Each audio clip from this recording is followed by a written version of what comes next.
Good morning, everyone. I want to thank you for joining me again today. It's wonderful to talk to you. Things are looking better, and I'm quite hopeful that it won't be long before I'll be back at the Hermitage full time. This week, it would have been my mother's, June 26th, would have been my mother's 104th birthday. Of course, my mother didn't live that long. She died back in 2004. But still, you know how it is. When the anniversary of someone's birth or a special time, you remember them. I think we're all touched by that. So, not surprisingly, I've been thinking about my mother. And I'd like to share, in honor of her, I'd like to share with you the eulogy that I read when she passed away. This is a picture of my mother. That's the way pretty much I remember her, very close. Though I imagine she didn't change that much as she got older. This is a picture of her probably in her mid-60s. But that's the way I remember her most often. Notice she's smiling. I'm going to talk about that. Let me share these words. I first read them at her funeral, which was delivered on August the 30th, 2004. And what I said then, I'll share with you now. I'm speaking these words on behalf of my brothers, Bill and Dexter, and my sister Elizabeth, who's sometimes called Betsy, and myself. Our mother, Catherine Virginia Wilson, was born June the 26th, 1916, in New Orleans, Louisiana. She was the youngest of 4 children. Mom always said her oldest brother James was brilliant. Her sister Elizabeth was beautiful. Her brother Sam was artistic, but her great gift was her laugh. She used to say that as long as you can laugh, you can get through anything, and my mother had a beautiful laugh. When she started laughing, the whole room lit up. It was a warm, full laugh, almost impossible to hear and not start laughing yourself. When I was about 4 or 5, I remember we were at the band concert for my older sister at the high school. And we were separated we got separated in the auditorium. I remember walking through the crowd and looking into the faces of strange people. I remember being short, looking for my mother, but I couldn't find her. I was becoming panicky, and I started to cry. And then above all the background noise, I heard my mother's laugh, and I knew she was nearby. I was so relieved. Following the sound of her laugh, I found her easily. She did have a wonderful laugh. She also had an independent streak in her. When she was born, she was named Catherine Virginia. And I'm named after her, by the way. And she was named after her great Aunt Kate. Now, it was Aunt Kate's wish that Mom be called Catherine Virginia, as if it were one name, like Mary Ann. But, Catherine Virginia was a big mouthful for a small child to be able to say. And Mom used to have trouble saying it. She loved to tell the story how when she was about 3 or 4, she was playing up outside one day. I guess it was around 1920. And she climbed up a tree. She'd become quite dirty. She said at the moment she was hiding from her nurse. Her mother was having a very fancy ladies' card party, and she climbed the tree so she could get a good view of all the ladies in their pretty white dresses as they went in for this card party. She said they had parasols and organdy dresses. And she was sitting up in the tree, and she began to think about her long, difficult name. And suddenly she got a great idea. covered with dirt from head to toe, she rushed into the double parlor where the 20-odd elegant women were sitting, and she announced to her mother, "My name is Nina Sam."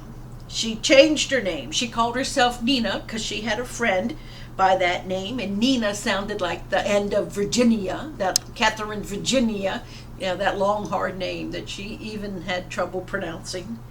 And she named herself Sam after her father, because she loved him. For the rest of her life, Mom went by the name Nina, and most people didn't know it wasn't her legal name. And her brother would affectionately call her Nina Sam from time to time. One thing Nina Sam didn't like was being told something. When Mom was young, she got told she couldn't go play with the children on Adams Street because the children on Adams Street, well, they were just not the same class as they were. They were too rough. But Mom thought, they were too much fun. Yes, the children on Adams Street didn't wear as nice clothes as Mother did and all this, but every time when Mom could, she'd sneak off to Adams Street and she'd play with them, even though it was forbidden, because that was fun, and that's where the action is. Mom went to Touro School of Nursing in the late 30s, and one instructor told her, "You'd be a fine nurse in a hospital, but you just weren't cut out for the elite job of the day, which was a public health nurse." Well, Mom decided that's what she would then and there, that she would become a public health nurse, and she did less than a year after she graduated from nursing school. She loved to be where there were people, and she loved to be where things were happening. That's how she joined the Red Cross Army Nurse Corps over a year before Pearl Harbor. Her brother James, who was already in the Army, told her there's a war coming. And Mom said she wanted to be where the action was, and that's what she got. She saw a lot of action. She served 36 months overseas in Australia and New Guinea. She was already in the service when the war started, so she quickly was promoted to captain.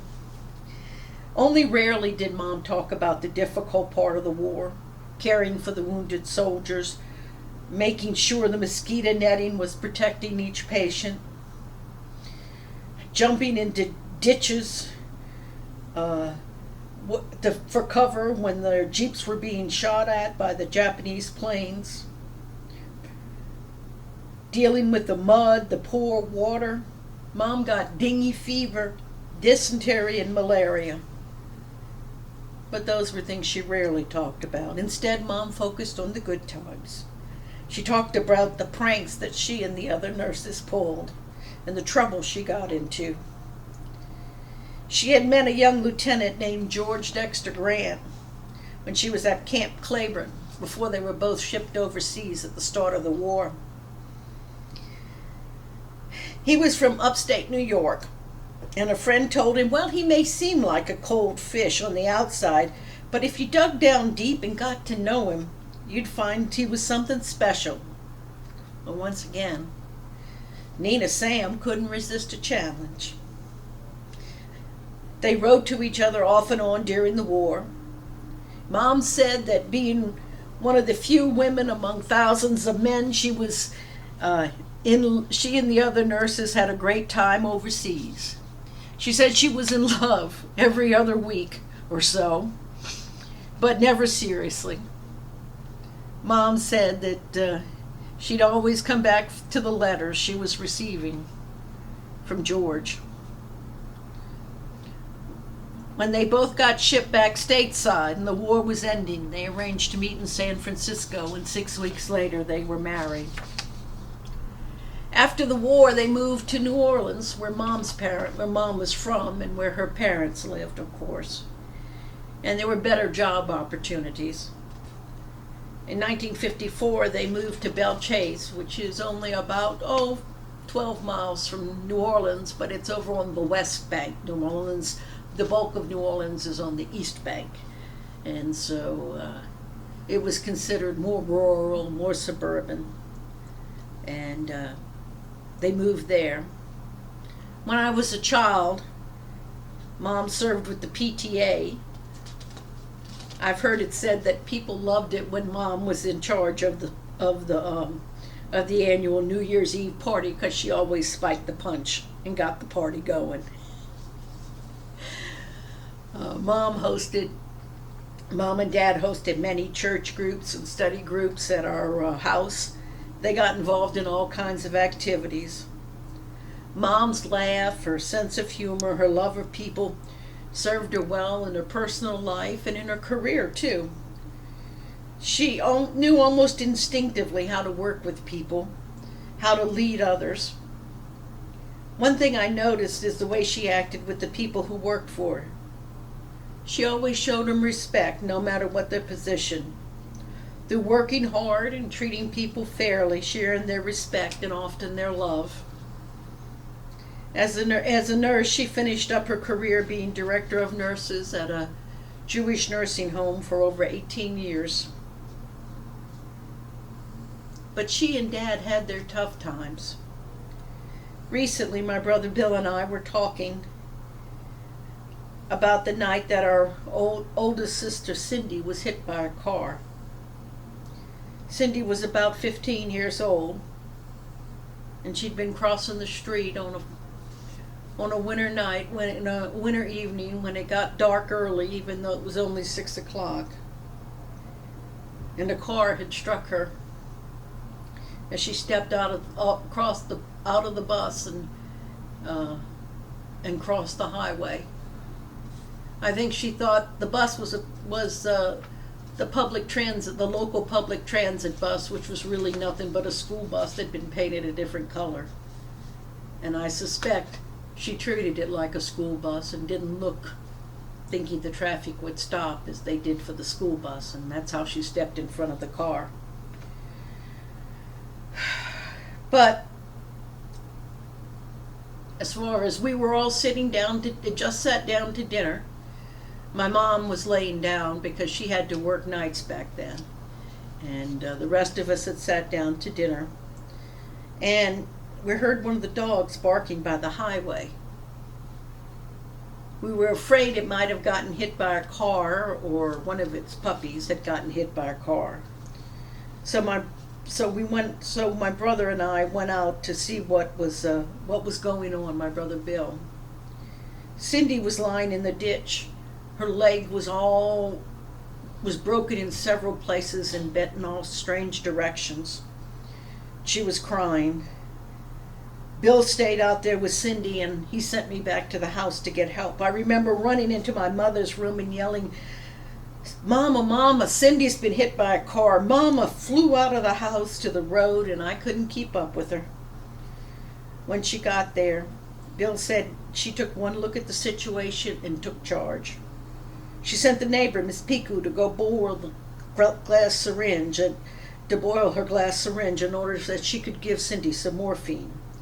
When the ambulance arrived, Mom showed the drivers, that was the days before they were paramedics, how to splint the broken leg and take care of the compound fracture, with the bones sticking out.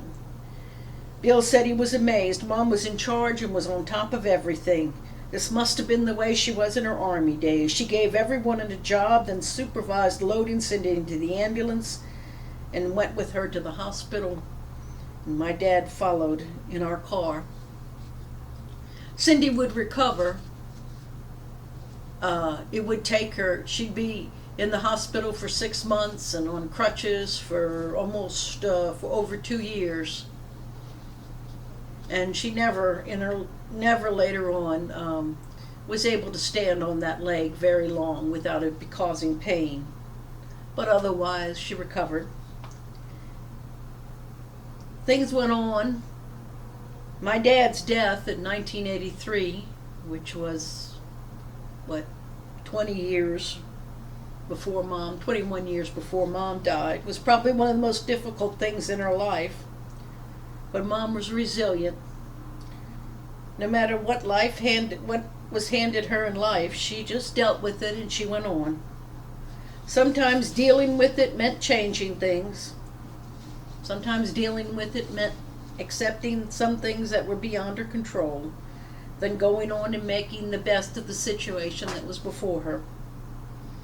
After Mom retired from nursing, she kept active. She went out with friends. She played bridge every week with her. She continued with the same group of people for years. She continued to get her hair done once a week, and she even went to the beauty shop when she was still in the nursing home. I've often wondered at the fact that Mom had her hair done every week for 41 years was some kind of record. Mom continued to participate in church groups.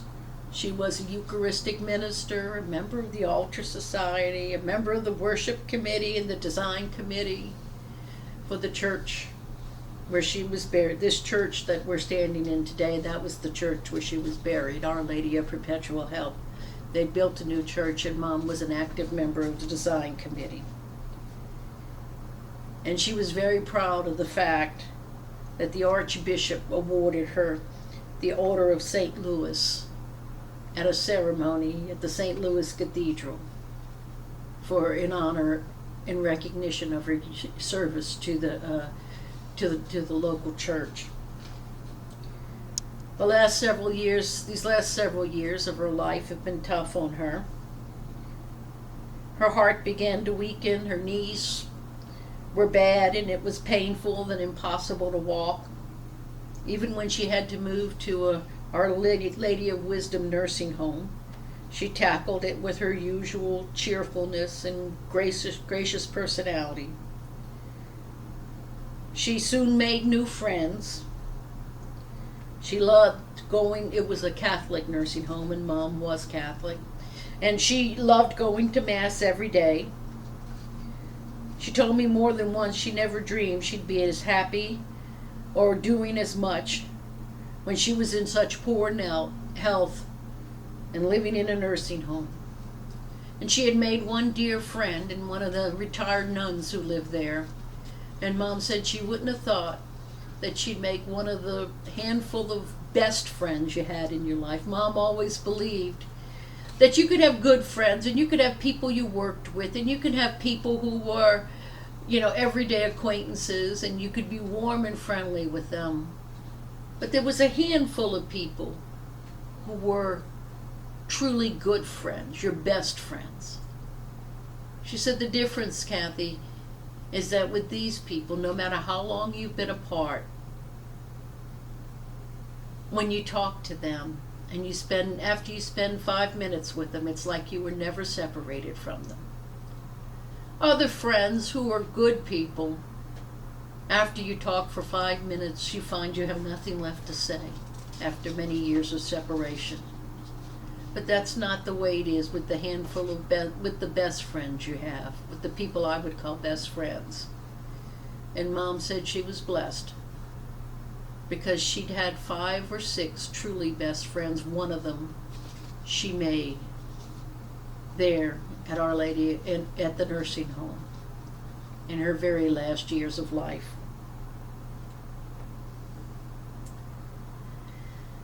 The death of my sister Cindy 3 years before Mom died was quite a blow. I don't think any parent, no matter how long one lives, expects to outlive their child. Still, Mom managed to blossom spiritually over her last years. And recently she told me she never felt closer to God than she had now, than she had any time in her life. So it is possible to grow, no matter how old you are. I believe Mom knew her time at Earth was drawing to a close. At first it was difficult. After all, Nina Sam didn't want to give up on anything. But in time she seemed to work it out. Her fears were put to rest. Then she turned her attention, it seemed like, to the things that needed to be done. Within her last days, Mom made sure she talked to each of us children and told us how much she loved us and how proud she was of us and how much we had meant to her. our mother, Nina Grant, died last Thursday night. Though there were times in the past few weeks that were pretty rough, her last hours were peaceful. And my sister Betsy was holding her hand when she breathed her last. Mom was loved by many and will be deeply missed. She was a loving mother, a faithful wife, a doting grandmother, a dear friend, a devoted Catholic, a caring person whose laughter and joy of living lit up the lives of those around her. I think Mom summed it up best in one of our conversations recently. God has really blessed me, she said. I've had a good life, a good marriage, a wonderful husband, 5 wonderful children, friends who care about me, and a successful career. God did bless you, Mama. God blessed you so you could be a blessing to others, and you were. May your independence, your determination, your resiliency, your love of others, your faith, your laughter, your joy of living live on in us, your children, in our children, and in the lives of everyone whose life you touched. Thank you for letting me share these memories of my mother with you. It helps, to remember and talk about and share memories of those who have gone. I'm sure you have wonderful memories of some of the people in your life. Make sure you share those memories. We can always learn from the lives of others, from the good things they did and from their mistakes. But the most important thing to remember is the love that was shared. Because as we know, heaven and earth may pass away, and when that happens, 3 things remain: faith, hope, and love. And the greatest of these is love. God bless you. Till next time.